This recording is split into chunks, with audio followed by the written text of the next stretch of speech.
Moscow में अभी भी यूक्रेनी ड्रोन से हमले हो रहे हैं।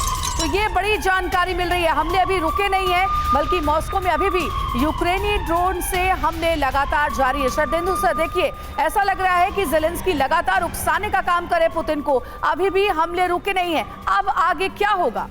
देखिए, ज़ेलेंस्की साहब ने अपना पहले दिन से स्टैंड क्लियर किया हुआ, वो नहीं चाहते कि सीज फायर हो। अगर उनकी सिक्योरिटी गारंटी नहीं मिलती तो वो इस वॉर को आगे कंटिन्यू करना चाहेंगे। और कहीं ना कहीं इस सोच को कुछ यूरोपियन नेशन भी एडवोकेट करते हैं, जिसमें फ्रांस, जर्मनी और यूके भी शामिल हैं। तो उनकी शय पे और जो आज की डेट में उनके पास ड्रोन बचे हैं उसका इस्तेमाल करते हुए मेरा मानना है कि ये लास्ट सेल्वो उन्होंने फायर किया है, जिससे कि ये जो पीस प्रोसेस की जब बात हो तो उनके सिक्योरिटी इश्यूज को वो और पुख्ता तरीके से अमेरिका के सामने रख सकें। लेकिन डोनाल्ड ट्रंप इसको मानने के लिए तैयार नहीं। लेकिन अगर देखिए, सफर तो इसमें यूक्रेन ही कर रहा है, यूक्रेन वासी कर रहे हैं, उनका इंफ्रास्ट्रक्चर ध्वस्त हो रहा है।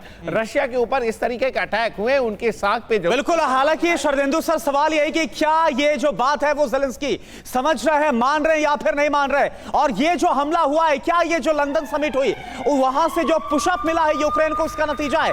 एक और बड़ी खबर का रुख कर है, मॉस्को के डोमोडेडोवो में भीषण ड्रोन हमला हुआ है। उसकी तस्वीर भी आपको दिखाते हैं। ड्रोन हमले के बाद आग का कहर देखने को मिला है। ड्रोन हमलों से कई गाड़ियों को भारी नुकसान पहुंचा है। ये देखिए तस्वीर इस वक्त हम आपको दिखा रहे हैं। ड्रोन हमले के बाद क्या हुआ? रूस का एक और शहर है जहां पर ड्रोन हमला हुआ। और बड़ी खबर है, यूक्रेनी ड्रोन अटैक में मॉस्को में दहशत है। जिस तरीके से हमले यूक्रेनी ड्रोन से हुए हैं, मॉस्को में इमरजेंसी घोषित की गई है।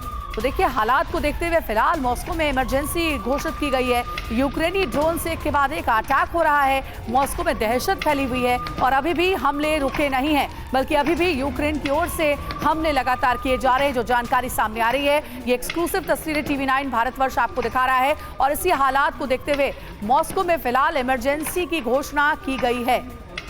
और शरदेंदु सर भी हमारे साथ स्टूडियो में जुड़े हुए हैं। शरदेंदु सर, जैसा आप बता रहे थे कि ज़ेलेंस्की नहीं चाहते हैं कि जब तक उनको सिक्योरिटी गारंटी ना मिले तब तक सीज फायर पर बात हो। तो क्या ये जो हमला यूक्रेन ने किया है मॉस्को के भीतर, ड्रोन अटैक किया है, 1 घंटे से लगातार हमले हो रहे हैं, ये बिना डोनाल्ड ट्रंप को नॉलेज में लेते हुए, बिना अमेरिका को के नॉलेज में लेते हुए हमले हुए हैं?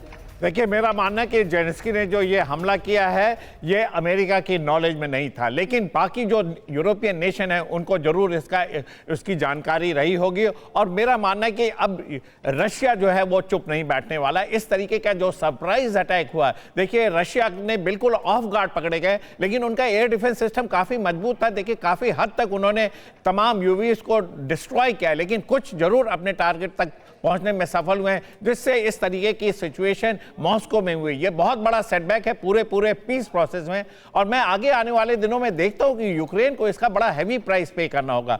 डोनाल्ड ट्रंप अपना पूरी तरीके से, देखिए, मिलिट्री एड और जो फाइनेंशियल एड यूक्रेन को दे रहे थे वो हाथ खींचते हुए नजर आ रहे थे। उनकी कंडीशन थी कि आप मिनरल डील साइन करिए और उसके बाद जो उससे जो रिसोर्स या जो पैसे जनरेट होंगे उसका 50-50% शेयर किया जाएगा। लेकिन यूक्रेन इसको मानने को तैयार नहीं था। यूक्रेन ने, देखिए, एक बड़ा ही डेलिब्रेट अटेम्प्ट लिया है। ये एक सेटबैक है और ये यूक्रेन के फ्यूचर के लिए मैं इसको ठीक नहीं मानता हूं। जब बिल्कुल शरदेंदु सर, ना सिर्फ ये सेटबैक है बल्कि एक बड़ा शॉक डोनाल्ड ट्रंप के लिए भी है, जो लगातार इस कोशिश में है और रूस के साथ बातचीत भी की गई कि जल्द से जल्द शांति बहाली हो। लेकिन जो कुछ हुआ है और जो आज हो रहा है, जिस तरह से यूक्रेन की तरफ से हमला किया गया, ये बिल्कुल नहीं लग रहा कि वहां पर शांति के आसार दूर दूर तक है।